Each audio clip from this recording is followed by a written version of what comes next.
Jimmy Greene is a professor of music. He is a touring artist and composer. He is an activist.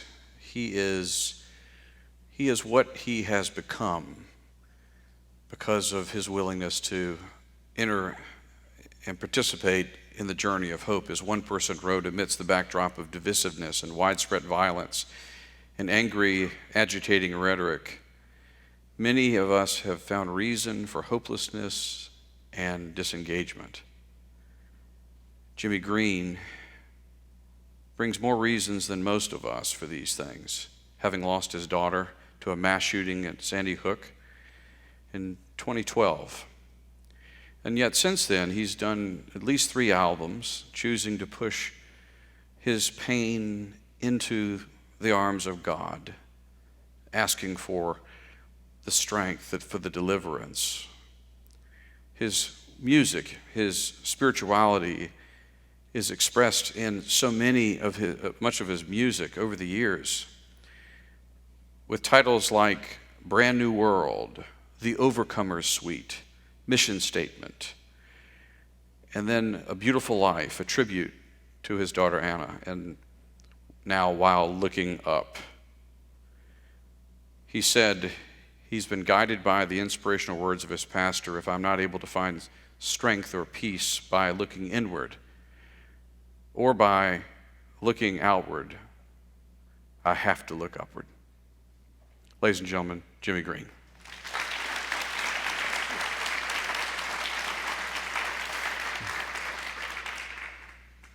Jimmy, it's just so good to have you back at Christ Church. Great to be back. I think we ought to just start from the beginning. I want to explore today the journey that you've been on, and really what's happened since we were last together, about 20 months after Anna was murdered. And then I want to just sort of talk about how your process of hope has transformed your life and moved you into sort of new possibilities. Mm-hmm. So let's start with Anna. Tell us about Anna. Anna's our second born. She was a girl who was full of life, full of joy. She was we used to call her our prayer warrior. As a 3, 4, 5-year-old, she would pray, and we would make a habit of praying with the kids before bed, and we give them each, both of our kids a turn. She has an older brother, Isaiah, and she would pray and she would quote scripture and we were like, where is this coming from? This is a little 4-year-old girl, my goodness. And she would bury her head, in her hands and bury her head and hands in the bed and just pray and pray. But she loved God. She loved people. She was a very encouraging young girl, encouraging to us as her parents. She would go, she could sense if you were a little stressed or having a bad day. She knew when to give you a hug. And I remember once my wife had a challenging day at work and came home a little stressed, and Anna asked her, what's going on? And my wife shared with her, what you could share with a 5 or 6-year-old, that, there's some events going on at work that are, a little stressful, and there's some people that are, not very helpful. And she looked at my wife and said, Mom, don't let them suck your fun circuits dry. So she had these little nuggets of kind of wisdom that she would just drop on all of us. She loved to sing. She loved to dance. She was a very bright girl. Her older brother, who's 2 years older than her, would, when she was 2, 3 years old, sit with her and teach her how to read, So she was an early reader, just a wonderful, young, bright, loving young woman. Now, you had, on that day, 2 children at Sandy Hook Elementary School. Both of your children were there. They were. So tell us about that day. What do you remember about that day? Well, that day is a very difficult day to talk about and remember and go through. I just know that At the beginning of the day, I had 2 children. We put them on the school bus. At the end of the day, I had 1. And it was a horrific, life-changing day. It was, I won't go into all the details about it, but from the moment we knew that Anna had been killed, and just how many of her classmates and teachers had been killed, we had to remind ourselves that Anna had, in her short life, been a lover of Jesus, and we thought it cute at the time, but had made a confession of faith at a Christmas pageant we had gone to with live animals and all kinds of things, So we felt deep within our souls, Anna is with Jesus right now, and that's literally the only thing that gave us comfort. Mm-hmm. Tell me about the support you had at that moment. You talked about sort of the short-term support and the longer-term support. Yeah. To people that go through such traumatic events as we have been through, we noticed, first of all, we were afforded a level of support by our local community, by our regional community, and by, the world, really, that most grievers aren't afforded. And we realized that we had support in every single form coming our way, from all over the world. And we noticed with the people that were close to us, we had just moved back to Connecticut we lived in Canada for 3 years. I taught at the University of Manitoba for 3 years. And we had just come back 3 months earlier, before Anna was killed. So I'd grown up there. Most of my family's there. A lot of our, childhood friends, and so on and so forth. So some of the support we got at the very beginning was from people who had been close to us, and are people who were willing to be there on a daily basis to support us. And that's a lot. That's a really big gap to step into with someone who suffered a traumatic loss like we did. But that kind of day-to-day support is not sustainable long-term. And we found that out, and it was actually painful to have people that were there with us every day realize that, okay, this isn't sustainable. They have families, they have responsibilities, they have things they have to do as well, So it was like, ripping off a bandage, so to speak, and it was very difficult emotionally. However, with some time and space, and my wife is a marriage and family therapist, so she has much better words to discuss this than I do. But with some time and space, we realized, okay, there are certain people like first responders, firefighters, police, EMTs that are there at the scene of a tragedy, right? But they're not there every day. They're not there with the victim. They're not there with the griever every day. They can't be, because they have other things to tend to. So there's a short-term support system, and then there's a longer-term support system.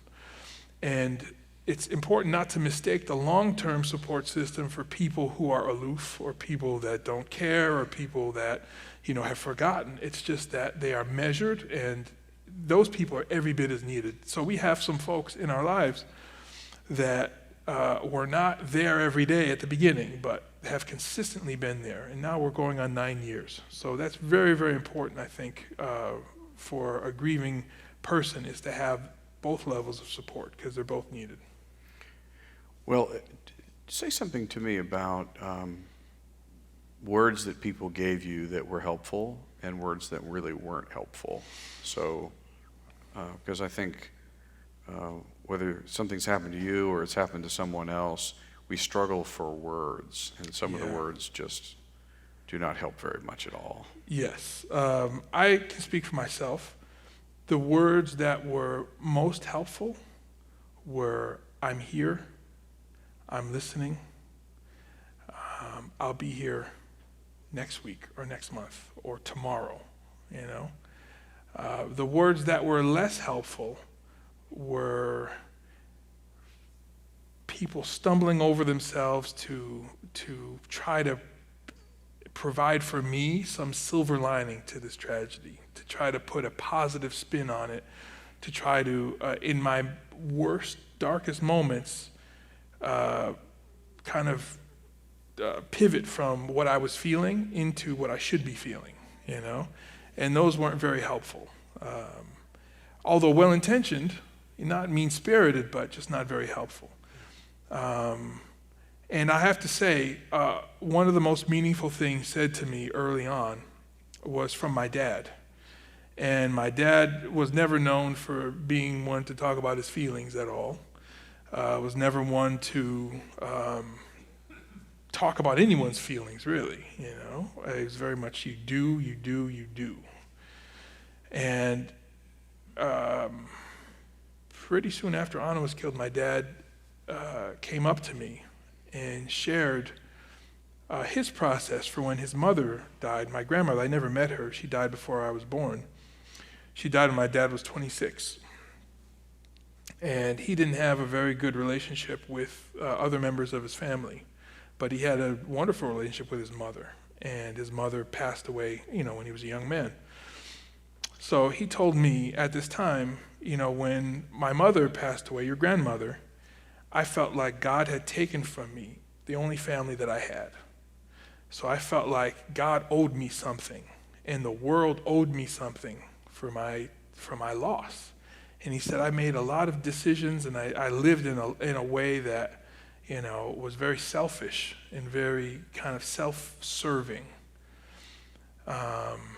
And I didn't realize all the wonderful things that I still had in my life. So he said, if I can say anything to you now, it's that you're going to be grieving your daughter's loss for a long time. You're going to be mourning her for some time.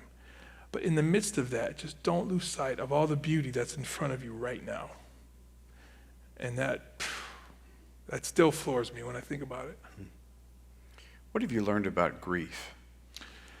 The grief of those early days, months, first few years, and now almost 9 years in December. What have you learned about the journey of grief?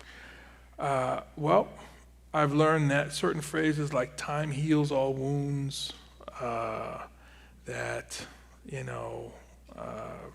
you'll be better after some time has passed, is not really true.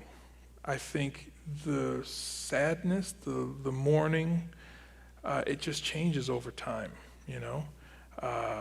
and hopefully, and I can say it's true in my case, that dealing with it, not running away from it, I've had some people in my life who have been through tragic loss of a sibling or of a parent, and they were encouraged by an adult, not to talk about them anymore. It's too hard to remember so-and-so. It's too hard. So let's just act like they didn't exist, and that's even more damaging.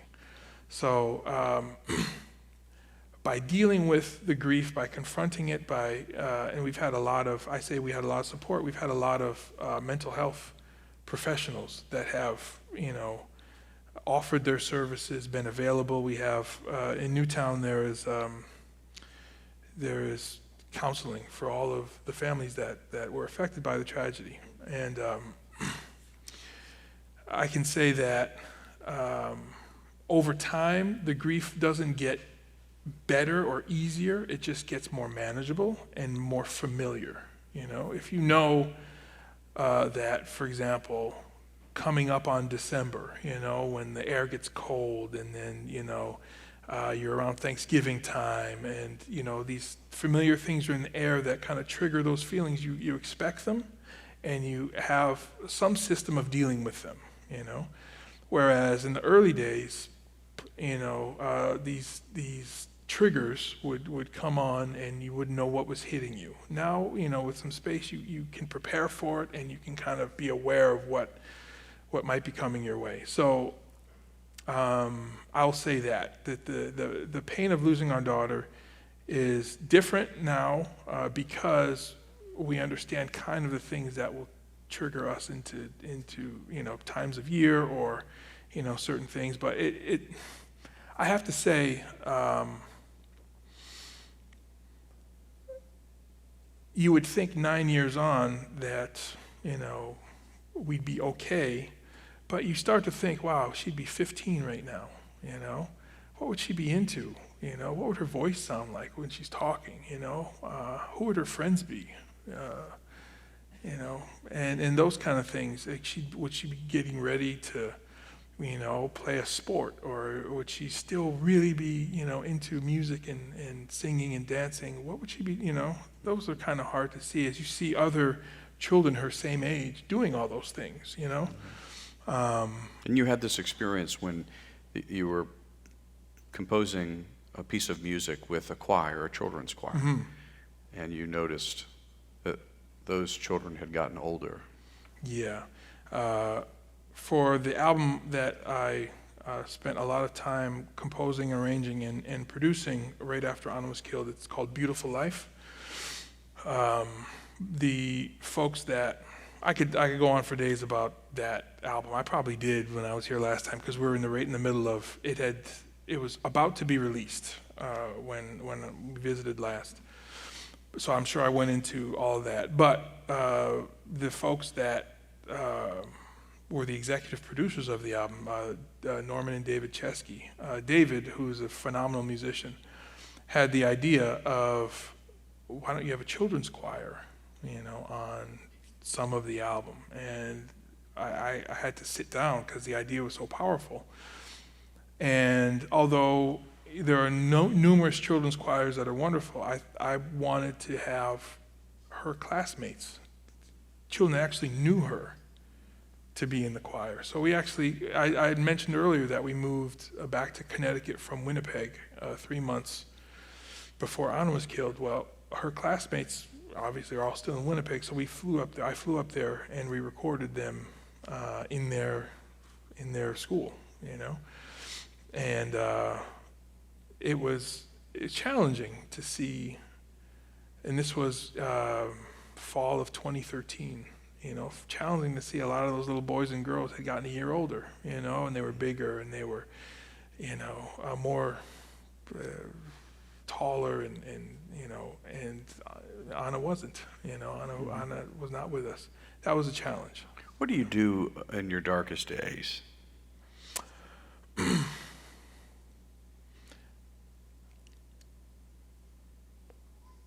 That's a good question. Run to God. In those early days,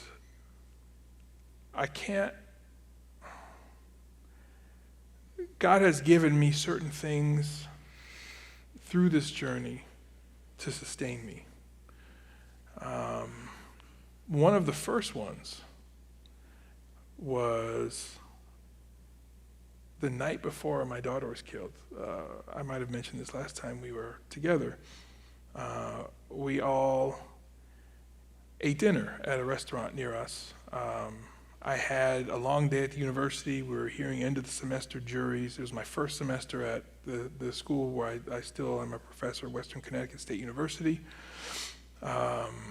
And we met at a nearby restaurant for dinner, the four of us. And my wife stayed it was in a mall, so she stayed at the mall to do some Christmas shopping for the kids. I brought both kids home, and I put them to bed. And we, like I said, we made a habit of praying with the kids before bed and reading a couple verses from, they have a bilingual children's Bible, English and Spanish, and we would read some verses from that. And my son, who was sitting on my right, my daughter was sitting on my left, my son asked me a question about what I was reading. And so I turned to answer him, and I felt, when you're on a bed, you can feel if someone's moving. I felt my daughter standing up to my left as I was answering. I was like, maybe she's just trying to get more comfortable. And then I felt her arms around my neck like this. And she just buried her head in my neck and gave me a kiss. And she held on. And that was the night. That's the last hug I had from her. But it was such a meaningful. She didn't usually. She gave a lot of hugs, but not like out of the blue like that. Not unexpected. It was just so. And I felt like God left that for me as just something to sustain me. Like I got this loving hug from my daughter. Another thing was the night before I was helping the kids with some homework. And they had a room in our house that was their playroom and their homework room. And I walked in, and my daughter was at the desk, and I walked closer to help her with some homework. And she shielded her arm over what she was working on. And she wouldn't let me see it. She let me see the homework, but there's something else she was working on. Well, on the day she was killed, I got back to the house. And there were two things. There was this beautiful, construction paper book that she had made. And the title of it was Anna's Flower Book for Dad. And it had these beautiful flowers, multicolored flowers. Each page was a beautiful flower, different shape, different size, different colors. But she made it for me. It was a flower book. It was December. We hadn't seen flowers in Connecticut for, months at that time. And it was just for me, and that sustains me even now. That's actually the title of one of the albums I made after Anna was killed, called Flowers. It's in the cover of that album is me holding flowers, but the back is that one of the drawings from the book. And so that has sustained me. So God has given me kind of, in my darkest days, run to him, and he gives me more, back that I could ever ask for. Just of love and of, he's put people in my path to help me at every stage along the way. I make it a habit on dark days. I don't do it as much as I should. But, I will reach outside myself and talk to my wife if I'm having a bad day or a dark day. I'm thankful I have a really capable therapist who I've worked with for some time now and who understands this journey and did not suffer loss in Newtown, but is a member of that community. So, yes. Run to God, reach out to my immediate surroundings.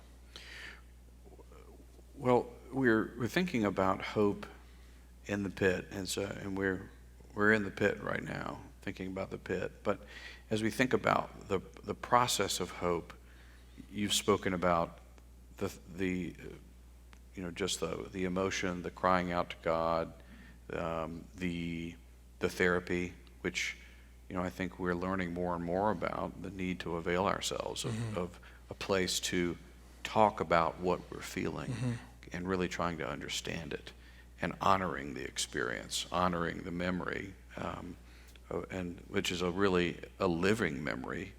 One of the things we know about trauma, of course, is that it's not just a mental emotion; it just goes through our entire body. Oh, absolutely. And we carry it with us, But there's also this process. There was a process you also underwent and your wife underwent, and I want to talk about each of those. Why don't we start with your wife? Mm-hmm. She got involved in activism. Mm-hmm. Talk to me about that shift, that in order to deal with the pain, in order to sort of move in a direction. Not necessarily forward or backward, but in the place where she felt called to be. Mm-hmm. It went into activism. Talk about that. Yeah, we were both involved from the very early days in gun safety legislation. And we partnered with a group that had popped up in town in response to the murders that was very effective in gaining the ear of certain legislators and gaining a lot of attention from those folks. into that, as we moved through that, it became apparent that there were so many forces entrenched to shut down any legislation that would come up. And these were very bland, just, super small measures, just to, we're not talking about taking anyone's guns or anything like that. It was just, let's make this a safer environment. But there was legislators at every stop of the way that just were, no. I agree with you that these measures would save lives, but I'm still voting no. Or one senator, I was sitting in their office with some other parents, and one parent, and I'll mention his name, Jeremy Richmond, because he tragically took his own life a few years ago, said to, the senator was saying, well, in our district, I don't think it makes sense to buy our guns from a licensed dealer. We just kind of trade our guns amongst one another.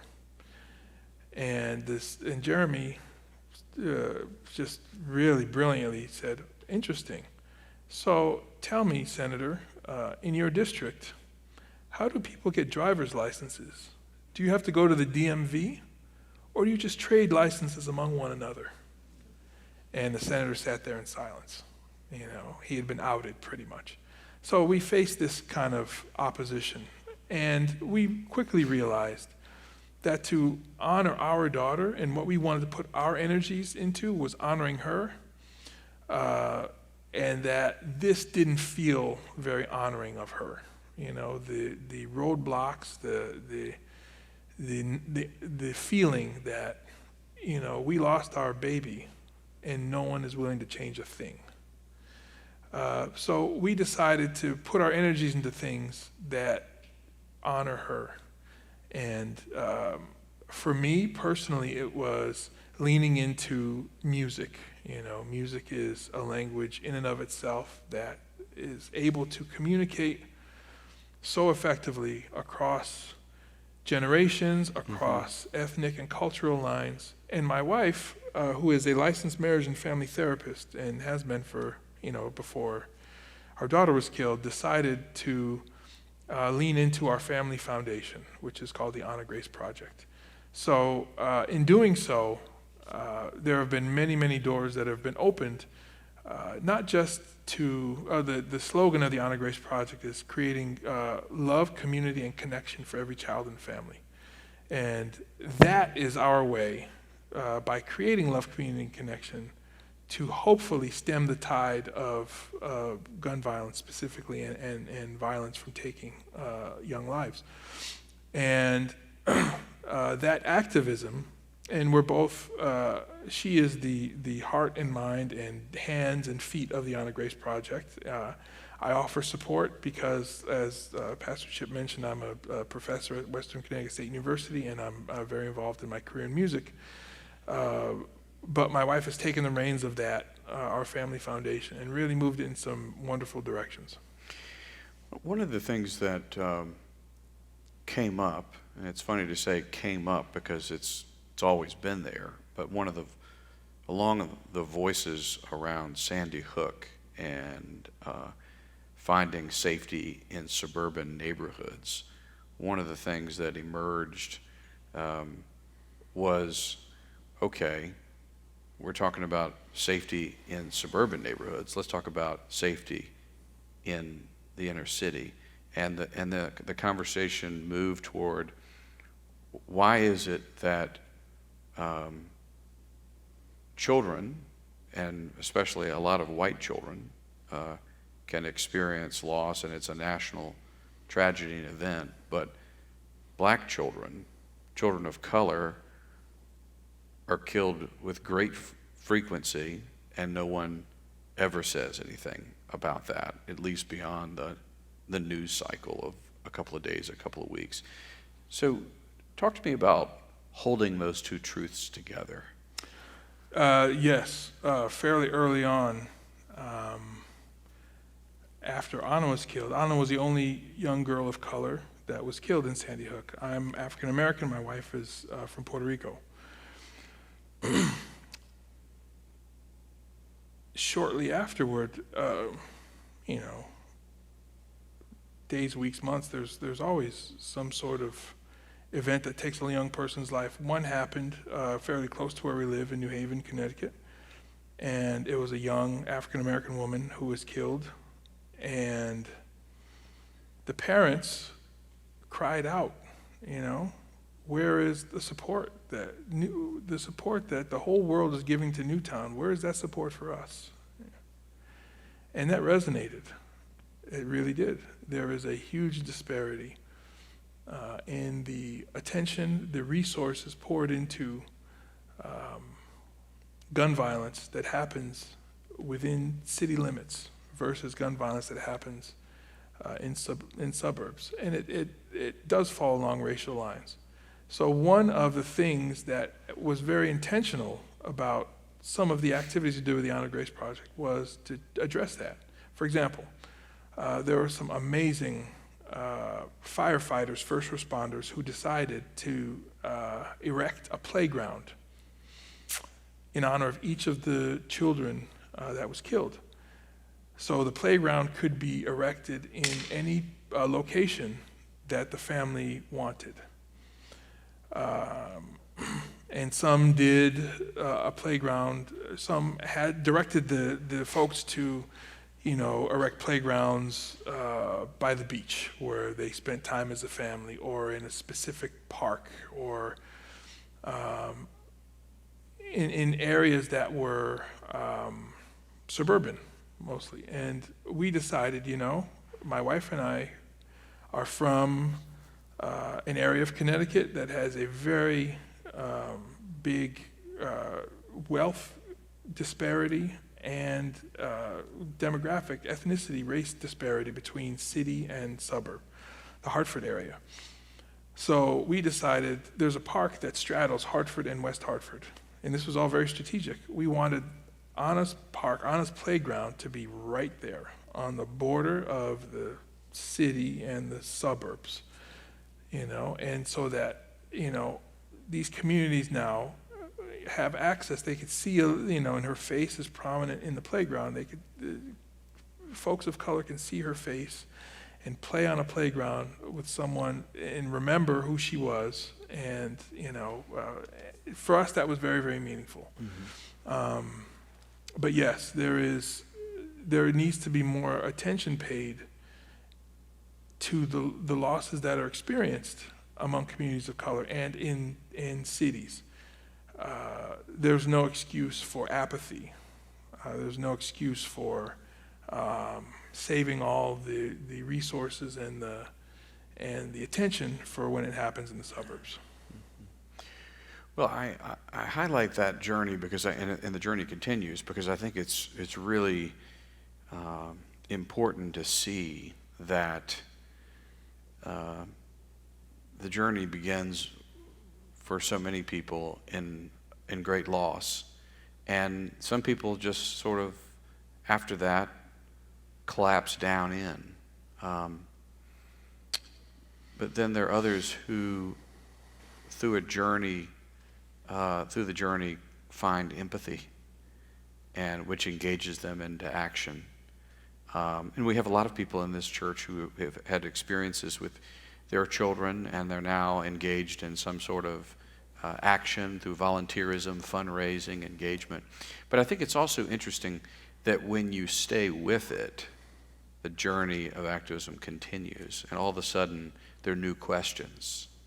But what I'm just so amazed by is that how from pain and empathy and relationship connection to other people who have had some sort of similar experience comes courage. That courage is one of those fruits of pain, empathy and courage that lead us to do what people do, what you and your wife have done, what you continue to do, to hold the space so that every voice can be heard, and every question can be explored around this incredibly difficult reality in America. So this is your experience and your wife's experience. Let's go back. Let's talk about music now, okay? So one of my favorite hymns is by Thomas A. Dorsey. You know which one that is? Which one? Precious Lord, take my hand. Sure, yeah. And he talked about when his wife and child died, how he went into the music room and he just put his hands on those keys and nothing came until someone came to him and said, you got to say, precious Lord. You got to say, precious Lord. I know you're in pain, but you've got to realize that God didn't do this to you, but the precious Lord is with you. And that's when he opened up the keys and, precious Lord, take my hand. Talk to me about what happened to your that creative place in you in the face of great loss. Did you lose that sense of composition? Clearly you didn't, but tell me about how that found its way into your experience, into your process of hope. Well, as you mentioned very astutely earlier, that trauma isn't just something that affects the brain, it affects the whole body. In the few days after Anna was killed, I couldn't drive my car. I couldn't keep my foot steady to drive a car. There were people, thankfully, in and out of my house, for weeks. My in-laws actually moved in with us. They flew up from Puerto Rico and they moved into our house. We had people coming from far and wide to be with us. There was very little opportunity and I had very little strength to carve out time to practice my instrument or to think about composing or arranging any music. And that lasted for several weeks. And I credit the Dean of Admissions at the time of Manhattan School of Music, where I had applied as a doctoral student a month earlier. And on December 14th, the day my daughter was killed, that afternoon, had received the first kind of congratulations letter that my portfolio, had been accepted and I'd been invited to appear live before the admissions panel at some point in the future. That happened and I totally forgot about it. But the Dean of Admissions at MSM, Amy Anderson is her name, she called me. And that you talk about courage, that took a lot of courage to call a grieving father and talk about doctoral program admissions, But she said, and I remember her words to this day, it was, almost 9 years ago. She said, Jimmy, I know, what has happened to you and your family, and we're grieving with you.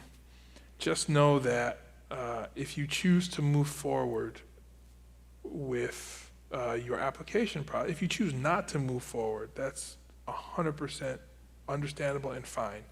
If you choose to move forward, you can choose whatever time period you want. You can put this off for 5 years, and we'll pick it up right from where we are today. You can put this off for 1 year and pick it up where we are today. Or if you choose to continue with this process, I personally will make sure every step of the way that I'm there for you, and I help you to do whatever needs to get done, to see you through this admissions process. And that meant so much to me. And at that time, it was maybe 2-3 weeks after Anna was killed. I needed to have something else to focus my brain on, And it seems funny to say, because music has been my vocation, my life's work. I think the thing I'm passionate about doing. But in those days, it was a welcome distraction to think about music, right? To just focus my mind on playing long tones on the saxophone, to focus my mind on, okay, I'm going to write 4 measures of something today, at the piano. And it was such a welcome distraction to kind of focus my brain on something else other than my grieving and my, process going through grief.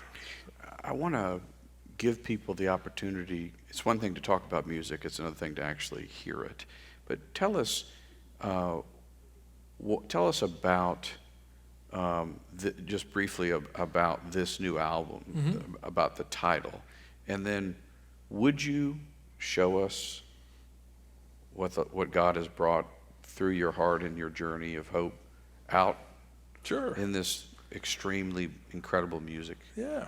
Well, while looking up, there's a photo, and this is the first album that I've done since Anna was killed under my own name. I've done many albums, as a side person or as support to other artists, but this is the third album since Anna was killed that I've done under my own name. And thankfully, I've had the time and space to be able to do it as to the level of excellence that I would like. This particular album is the first one that I didn't envision every piece to be somehow reflective intentionally of grieving my daughter. The first two albums, Beautiful Life, and then the second one, Flowers, Beautiful Life, Volume 2, every single track has something to do with Anna. Whereas this album, obviously, there are some tracks that definitely do, but many were kind of written and kind of conceived about dealing with other themes.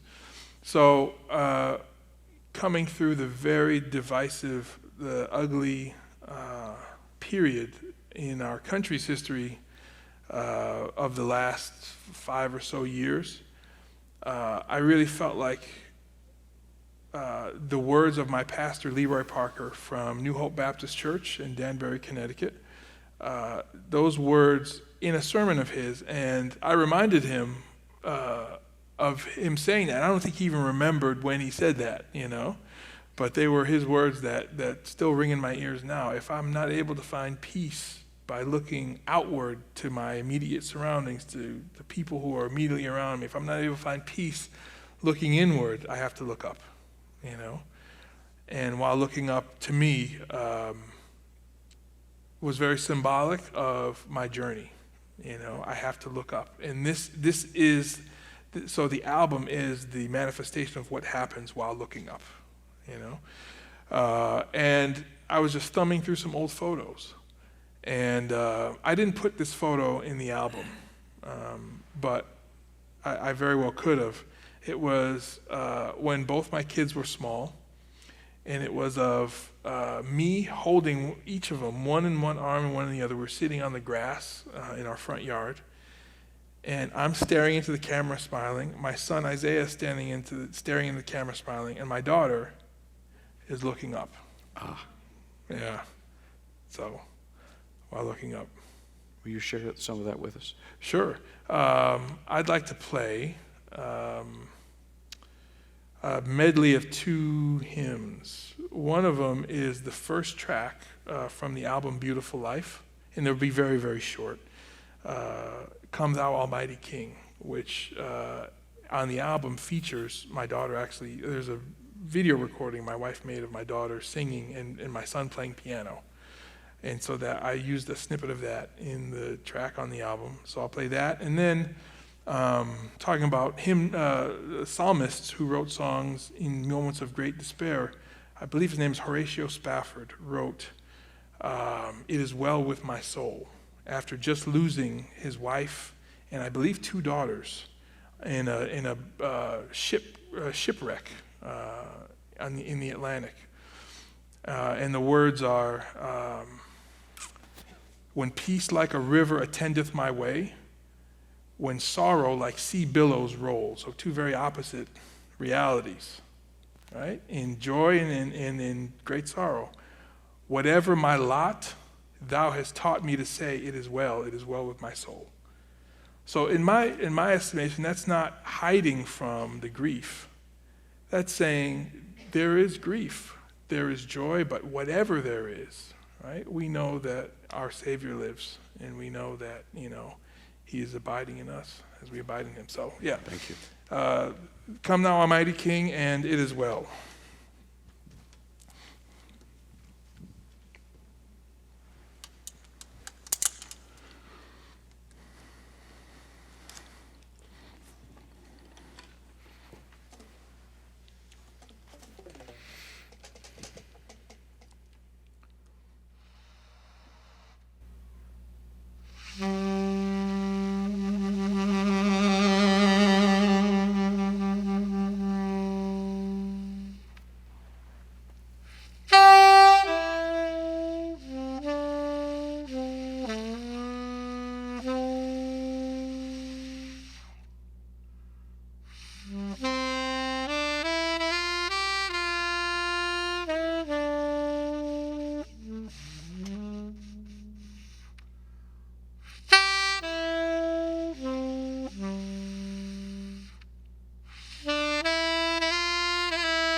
Thank you. Would you lift up your voice for how great thou art?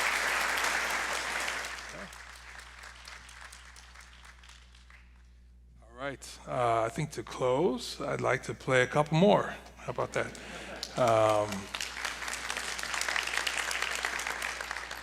One is a very meaningful hymn that also doubles as one of the anthems of the Civil Rights Movement, written by John Rosamond Johnson in about 1900.